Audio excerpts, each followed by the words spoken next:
this is going to cost some money.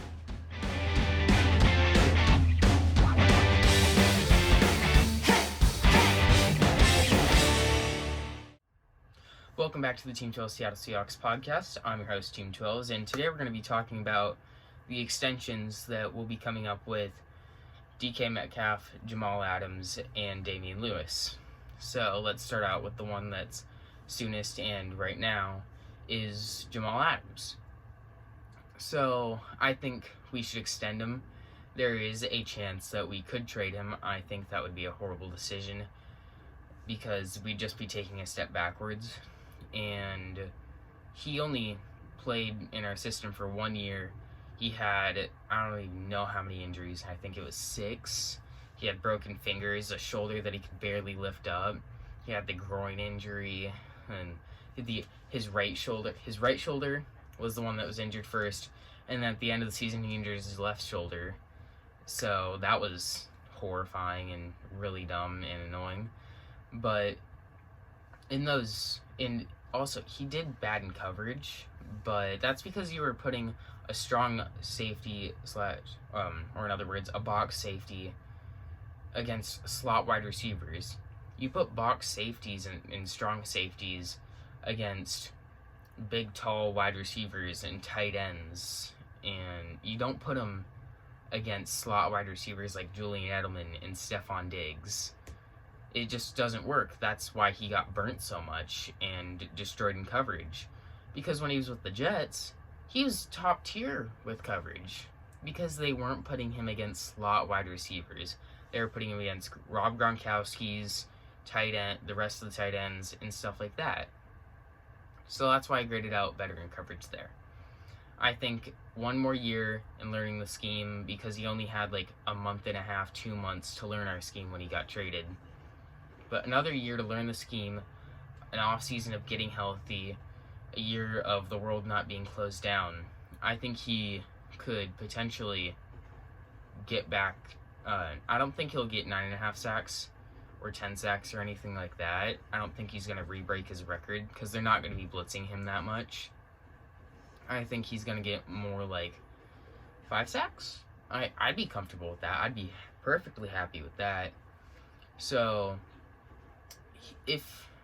now time to get to the money. At the top amount of money that he might want per year, it will potentially be $20 million, which would be highest paid safety in NFL, pass rusher, cornerback type of range money.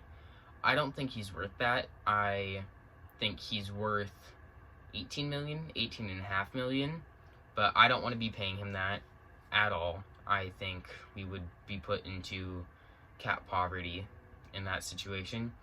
I think we should approach him with a $15 million a year deal, and he will deny that, but we're going to lowball him, and then we're going to build the way up, so then it's like, oh, this is how high they're going to go, I should accept.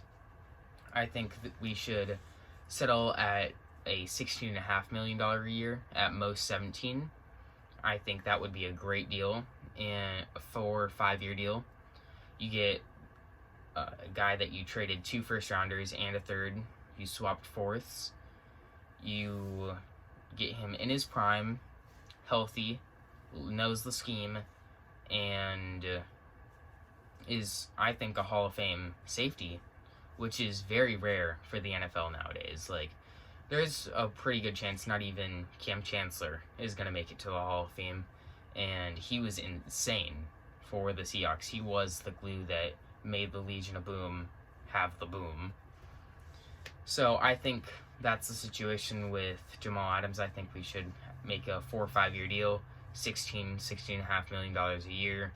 Maybe move some of that to the future, so then this year we have him at like a $10-12 million a year cap hit. So then after a couple years, it'll look like a great deal. Then next up, DK Metcalf. Beginning of the offseason, I was thinking next year that he's going to want the extension, and it will be $20 million a year. Right now, it's looking like it's probably going to be $25 million a year, because I know there was the comparisons to Calvin Johnson, and everyone was like, he's not Calvin Johnson, or he's not Julio Jones. Well, he could be better than them. Calvin Johnson didn't put up the numbers that DK did in his first 2 years. Julio Jones didn't put up the numbers that DK did in his first 2 years. DK's put up numbers this year of a top 5 wide receiver in the NFL, and that was his second year in a 1987 offense.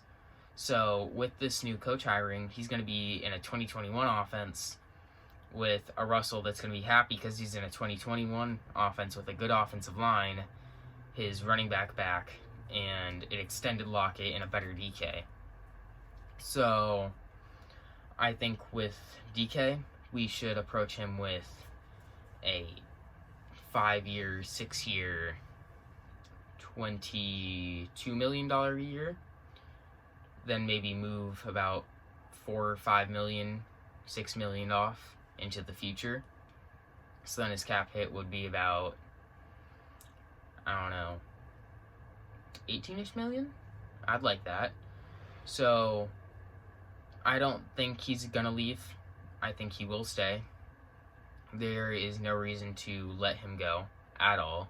He is a once-in-a-generation talent, and probably going to be the top wide receiver in his prime for 4 years in a row, because he's just that dominant and that driven and insane and so talented. And now, I know most people are going to be like, why did you put an offensive lineman that was a rookie this year? Why do you put him on the extension list? Well, we still have quite a few years left. He's not completely proven. It was only his rookie year. There's still a high chance of potential injuries in the future. But he played at near Pro Bowl level. So, near Pro Bowl level, if he plays exactly like that for the next couple years, that's instantly going to be a pretty massive extension. So I think he's probably going to get Joe Thuney money around, I think Joe Thuney got a 5-year, $80 million deal. So I think that's around what he will get if he stays at this level. But that was his rookie year, and the offensive line's only getting better right now. So he's going to want some money, a lot of money, like lots. But it's going to be worth it in the next couple when it's time for an extension for him, and he's going to be playing some serious Pro Bowl level because he's only going to get better. He's massively on the rise, and maybe Darrell Taylor, the defensive end that we drafted in the second round, we traded up for him, but he didn't play last year. He had the foot injury, I forgot what it was, but I think he will be solid, 8 sacks a year, Bruce Irvin level, maybe a little better. So it's going to be rough with the cap situation, but I think the positions that you could go cheap on in the future are running back, cornerbacks, and linebackers. So go heavy on offensive line, defensive line, wide receivers, quarterback, and safeties. So then you pay your safeties. That's the most important part of our secondary. Our defensive line, that's probably the most important part of our defense. Our linebackers, as long as they're decent in coverage, we have Jordan Brooks, who's going to be going in at middle linebacker after Bobby retires. I think he has 1 more year in him. So I think Brooks is good. I don't like Cody Barton. I don't like Ben Burke-Irvin. So get those two out of here. They're not that good. They're solid special teams players that can back up. So we have a decent future at linebacker. We have a great future at safety. We don't have a great future at cornerback, but the reason we go cheap there is because in the scheme, you don't need to pay cornerbacks at all. They're not expensive. There was conversations that we shouldn't extend Richard Sherman after those 2 years of pure top-tier cornerback history numbers. Because in the scheme, it's not revolved around cornerbacks. It's revolved around defensive line getting pressure and the cornerbacks just doing their job and being solid. So I think we go cheap at cornerback, running back, and linebackers, because Wilson's going to keep getting all the money in the world unless he takes a pay cut, which I don't think he will, because he has a baseball manager for his agent.